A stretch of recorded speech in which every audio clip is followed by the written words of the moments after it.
The studio lights catch the glint of a single red Razzie trophy, spinning slowly on its pedestal. The golden raspberry, mocking every flop Hollywood ever produced. Cut to grainy 2005 footage. Halle Berry strides onto the stage in full Catwoman ears, clutching that trophy like it's an Oscar. Critics had eviscerated the film. Blogs had turned her into a punchline. And there she stands, fake crying, thanking Warner Brothers for a piece of cinematic history, delivering a beat-for-beat parody of her tearful 2002 Academy speech. The room erupts. In one 4-minute bit, Berry transforms humiliation into high art. That moment is the perfect emblem of what we're unpacking tonight. Welcome to Behind the Lights, I'm your name. Over the next half hour, we're diving into part 2 of our countdown. The top 5 celebrities who didn't just survive the haters, they outmaneuvered them with wit, grace, and sheer audacity. From a picnic table roast that exposed Hollywood's ageism to a Grammy hug that rewrote rap's reputation. Each story reveals the same truth. The sharpest comeback isn't a scream. It's a smile that says, "I heard you, and I'm still here." We'll trace the timelines, dissect the strategies, and measure the fallout, all while asking what separates a scandal from a second act. Stay with us. By the end, you'll see why self-awareness might be the most powerful currency in show business. Let's start where the laughter gets loudest. Top 5. Tina Fey, Julia Louis-Dreyfus, Patricia Arquette inside Amy Schumer. Imagine 3 powerhouse actresses gathered around a weathered picnic table deep in the woods, clinking champagne flutes under a canopy of leaves. They're not marking a birthday or a milestone win, they're toasting the end of Julia Louis-Dreyfus's shelf life as a desirable leading lady in Hollywood. It sounds absurd, almost cruel, until you realize this is the opening sketch of Inside Amy Schumer's 3rd season. And these women are about to dismantle an entire industry myth with nothing but razor-sharp dialogue and impeccable timing. The episode premiered on Comedy Central on April 21, 2015. And within days, the 4-minute cold open had exploded across social media, pulling in over 20 million views in its first week alone. Tina Fey, Julia Louis-Dreyfus, and Patricia Arquette play heightened versions of themselves. Casually listing the perks of aging out of the male gaze, Fey deadpans about no longer needing to wax certain areas. Arquette warns that soon Louis-Dreyfus will be relegated to roles like the quirky neighbor who bakes pies. And Louis-Dreyfus herself beams with mock relief, declaring the day better than my wedding. The absurdity lands because it's rooted in painful truth. Truth these women had lived. To understand why this sketch hit like a cultural lightning bolt, you have to step back to the data driving the joke. A 2016 study from the USC Annenberg Inclusion Initiative analyzed a decade of top-grossing films and found that women over 40 accounted for just 28% of speaking roles compared to men in the same age bracket, who claimed nearly 40%. Lead roles told an even starker story. The average female protagonist peaked at 34, while her male counterpart crested at 51. Amy Schumer, in a later Variety interview, revealed the script came together in a single afternoon because every actress she called Fey, Louis-Dreyfus, Arquette included, had a fresh horror story about being quietly phased out after a certain birthday. The picnic wasn't fiction, it was a support group disguised as satire. What elevated the bit from clever to cathartic was the performer's willingness to lean into the stereotype without ever letting it define them. Fey, fresh off creating and starring in Unbreakable Kimmy Schmidt, used her dry delivery to expose the absurdity of equating a woman's value with her waistline. Louis-Dreyfus, then in the final seasons of Veep, turned her character's glee into a masterclass in owning the narrative, later telling The New Yorker that the sketch gave her tangible leverage in salary negotiations with HBO. If they wanted the version of me still considered hot, she said, they needed to compensate accordingly. Arquette, riding the wave of her Oscar win for Boyhood the previous year, brought a grounded fury to lines about being Bill Murray's platonic sidekick, channeling the frustration of countless auditions lost to younger ingenues. The ripple effects were immediate and measurable. The sketch snagged an Emmy for outstanding writing in a variety series. But more importantly, it ignited conversations that outlasted the awards cycle. Within 48 hours, the phrase "last fuckable day" was trending nationwide, spawning think pieces in outlets from The Atlantic to Jezebel. Panels on ageism at South by Southwest saw attendance triple compared to the prior year. And casting directors quietly reported a uptick in inquiries for actresses over 40. Louis Dreyfus's Veep co-star Tony Hale later joked on a podcast that the writer's room started slipping LFD references into scripts as an inside nod to the cultural shift the sketch had accelerated. At its core, the brilliance of this moment lies in its refusal to beg for sympathy. These three women didn't plead for better roles. They exposed the system's hypocrisy so thoroughly that the laughter became a form of accountability. The picnic table in the woods wasn't just a set. It was a tribunal where Hollywood's unspoken rules were read aloud, dissected, and dismissed. And in doing so, Faye, Louis Dreyfus, and Arquette didn't just get the last laugh. They rewrote the punchline for every actress who'd ever been told her best days were behind her. From a woodland roast that turned systemic bias into comedy gold, we moved to a Grammy stage where one embrace spoke louder than 1,000 protests. Top 4. Eminem and Elton John, February 21. 2001. The Staples Center pulses with anticipation for the 43rd Grammy Awards. Outside, hundreds of glad protesters wave signs decrying Eminem's lyrics as hate speech that could incite violence against the LGBTQ community. Inside, to the cameras pan to the stage where the controversial rapper still riding the explosive success of the Marshall Mathers, LP steps into the spotlight. Then, Elton John joins him at the piano. The crowd holds its breath. What unfolds over the next 4 minutes isn't just a performance, it's a cultural pivot point that quiets a storm with a single deliberace, embrace. To grasp the weight of that night, rewind to the previous year. The Marshall Mathers LP had sold over 10 million copies. But it also drew fire for tracks like Criminal, where Eminem repeatedly used anti-gay slurs. Glad's formal complaint tallied 17 instances across the album, arguing the words normalized harm at a time when hate crimes against queer people remained alarmingly high. Eminem's defense that his rhymes reflected a troubled character, not personal belief, fell flat for many. Protests were planned, boycotts threatened. Yet in January, when Grammy producers proposed a duet with Elton John to address the backlash, Eminem insisted on one condition: Elton must play the piano himself. John, who had publicly battled his own demons with addiction and identity, agreed, without hesitation.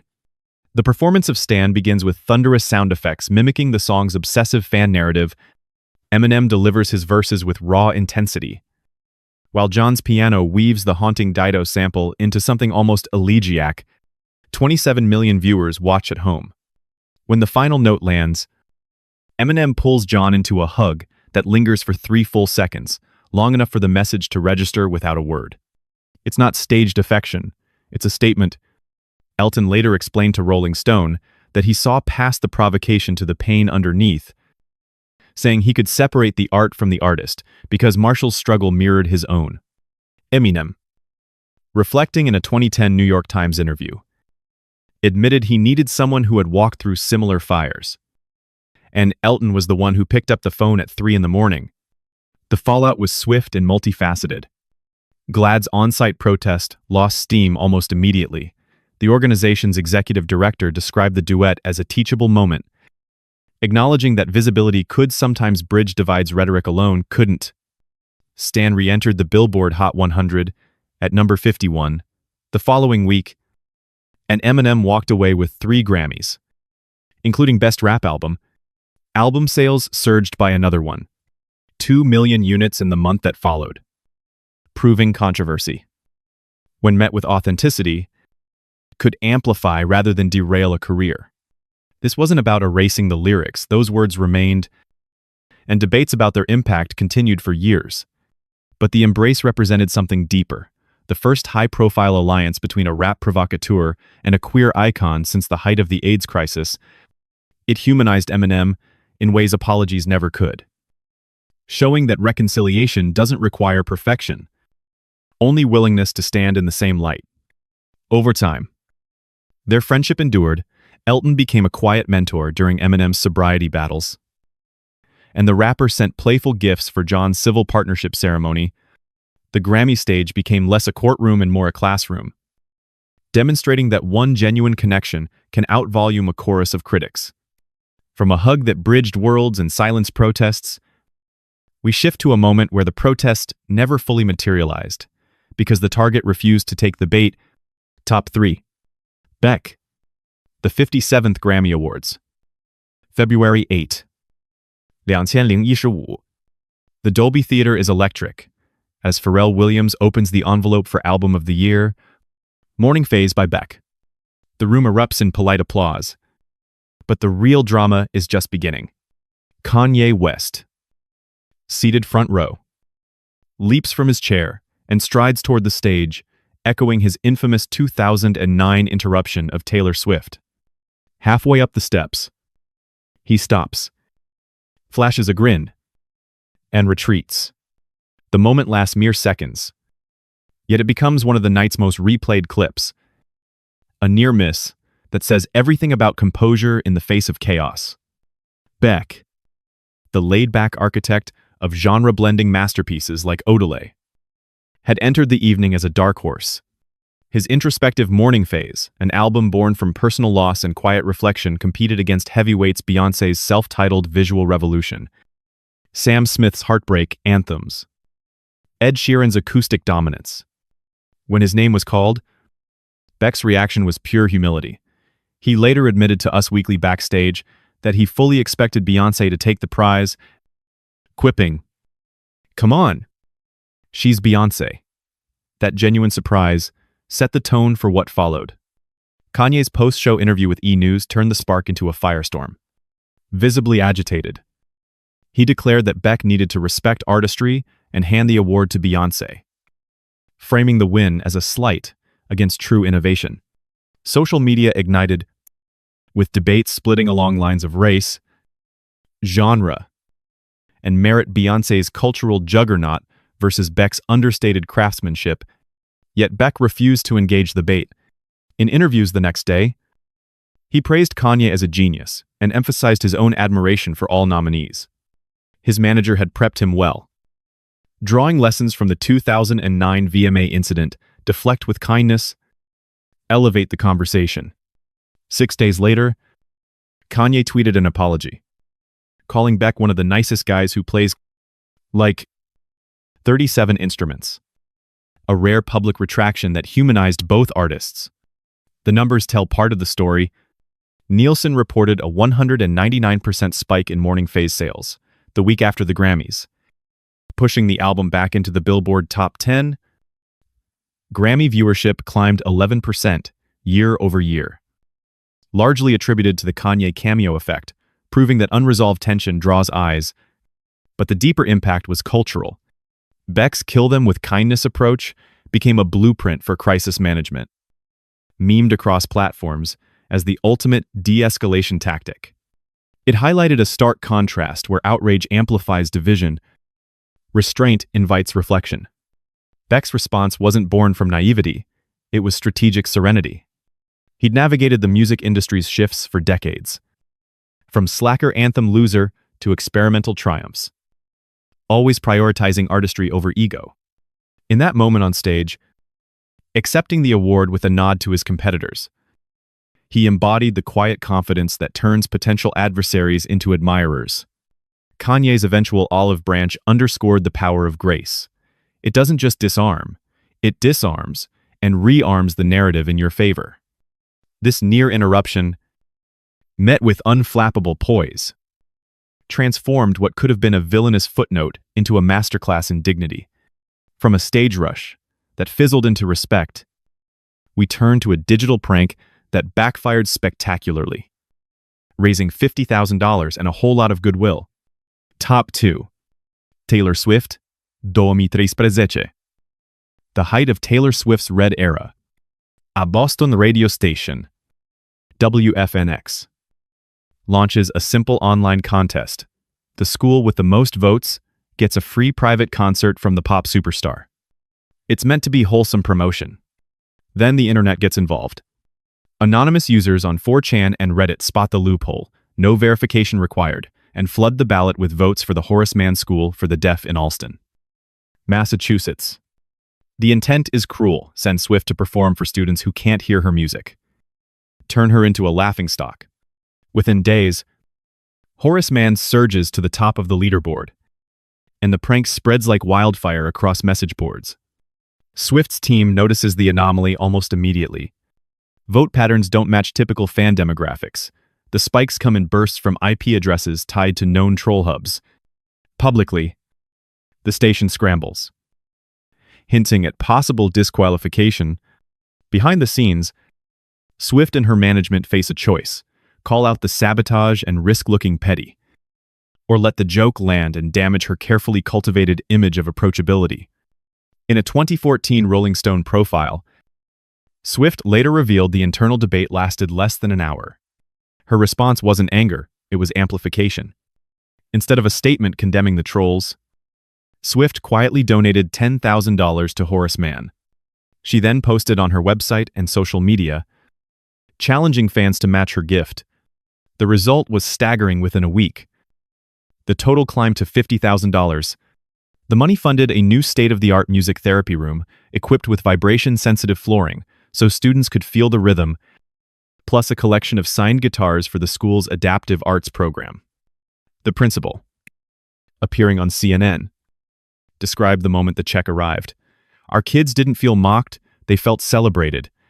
For the first time, a celebrity saw their world and built something lasting in it. The broader fallout reshaped how contests handle fraud. Radio stations nationwide adopted CAPTCHA verification and IP tracking, citing the Swift incident as a cautionary tale.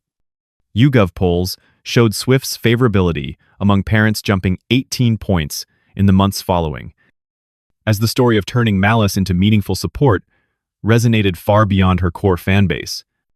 Swift herself framed it philosophically. In that Rolling Stone interview, cruelty only wins if you agree to its terms. Instead of a statement condemning the trolls, Swift quietly donated $10,000 to Horace Mann. She then posted on her website and social media, challenging fans to match her gift. The result was staggering within a week. The total climbed to $50,000. The money funded a new state-of-the-art music therapy room equipped with vibration-sensitive flooring so students could feel the rhythm, plus a collection of signed guitars for the school's adaptive arts program. This wasn't damage control. It was deliberate generosity that exposed the prank's emptiness. The trolls wanted humiliation. They got a headline about a school transformed. Swift's action spoke to a deeper maturity, understanding that the most powerful rebuttal isn't a comeback. It's a contribution that outlives the insult. From a digital sabotage that raised $50,000 and countless lessons in empathy, we arrive at the top spot, a Razzie acceptance that turned cinematic disaster into a masterclass in owning your narrative. Top 1. Halle Berry, March 5. 2005. The Ivar Theater in Hollywood hosts the 25th Annual Razzie Awards, the tongue-in-cheek ceremony that celebrates the year's cinematic low points. Catwoman dominates with 7 nominations, including Worst Picture and Worst Actress. The room buzzes with anticipation. Will anyone from the film dare show up? Then the doors swing open, and Halle Berry enters in full leather catsuit and ears, clutching Herr Youngzon's hand, holding the golden raspberry trophy aloft, like it's the Academy's golden night. The audience loses it. What follows is 4 minutes of self-roast, so precise it rewrites the rules of redemption. To appreciate the audacity, step back 3 years. In 2002, Berry became the first black woman to win Best Actress for Monsters Ball. Her acceptance speech raw, tearful, dedicating the moment to every overlooked actress of color, drew standing ovations inside the Kodak Theater, but snickers outside. Tabloids labeled it overly emotional. Late-night hosts mined it for punchlines. Fast forward to Catwoman, a critical and commercial disaster that earned a paltry 9% on Rotten Tomatoes. Barry, fresh off an Oscar high, found herself the punchline again. Most stars would skip the Razzies, send a sarcastic video, or ignore it entirely. Barry chose the opposite. She didn't just attend, she prepared. In rehearsals documented by Entertainment Weekly, Barry mirrored her 2002 speech, beat for beat the same pauses, the same quiver in her voice. On stage, she thanked Warner Brothers for casting me in this piece of shit, credited her manager for letting me fall on my face, and ended with a line that landed like a mic drop. My mother told me that if you can't be a good actress, at least be a good sport. The room, filled with the very critics who'd shredded her, erupted in genuine applause. Razzie founder John Wilson later told the outlet, "She didn't just show up, she stole our show and our hearts." The numbers underscore the turnaround. Catwoman DVD sales spiked 400% the week after the ceremony, turning a flop into a curiosity buy. Barry's next move was X-Men Days of Future Past, which grossed nearly $750 million worldwide, the highest-earning film in the franchise at the time. Her Razzie moment became a case study in comeback branding. 5 years later, Sandra Bullock would follow suit, accepting her own Worst Actress trophy the night before her Oscar win for The Blind Side. Barry's appearance didn't erase Catwoman. It reframed it as a bold misstep owned with unflinching humor. This wasn't defiance for defiance's sake. Barry understood that critics control the narrative only if you let them. By stepping into the joke louder and funnier than anyone else, she stripped the mockery of its power. The leather suit, the fake tears. The child at her side, they humanized the spectacle, reminding everyone that behind the punchline stood a mother, an artist, a trailblazer who'd already shattered one glass ceiling and wasn't afraid to sweep up the shards of another. Owning the flop didn't just get the last laugh. It turned a career low into a masterclass in resilience, proving that the ultimate victory isn't avoiding failure, it's deciding how the story ends. As we pin these 5 Polaroids to the board, one for each defining moment, we see a clear pattern emerge. Tina Fey, Julia Louis-Dreyfus, and Patricia Arquette turned a quiet picnic into a public indictment of Hollywood's double standards. Eminem and Elton John transformed a Grammy stage into a bridge across divides that once seemed impossible. Beck met a half-hearted ambush with such steady grace that even the protester walked away an admirer. Taylor Swift took a vicious online prank and spun it into $50,000 of real-world good, and Halle Berry, clutching that Razzie like a second Oscar, reminded everyone that owning your missteps can be the most authentic power move of all. What ties these stories together isn't luck or perfect timing. It's the choice to respond with something stronger than anger, humor that exposes truth, kindness that outlasts cruelty, composure that commands respect. These celebrities didn't silence their critics by shouting louder.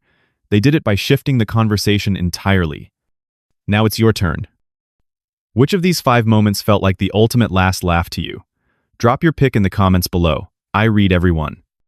If these stories of resilience hit home, make sure you're subscribed and the bell is on. Next week, we're diving into the scandals that nearly derailed legends and how some came back stronger than ever. This is Behind the Lights. Thanks for watching, and I'll see you right here.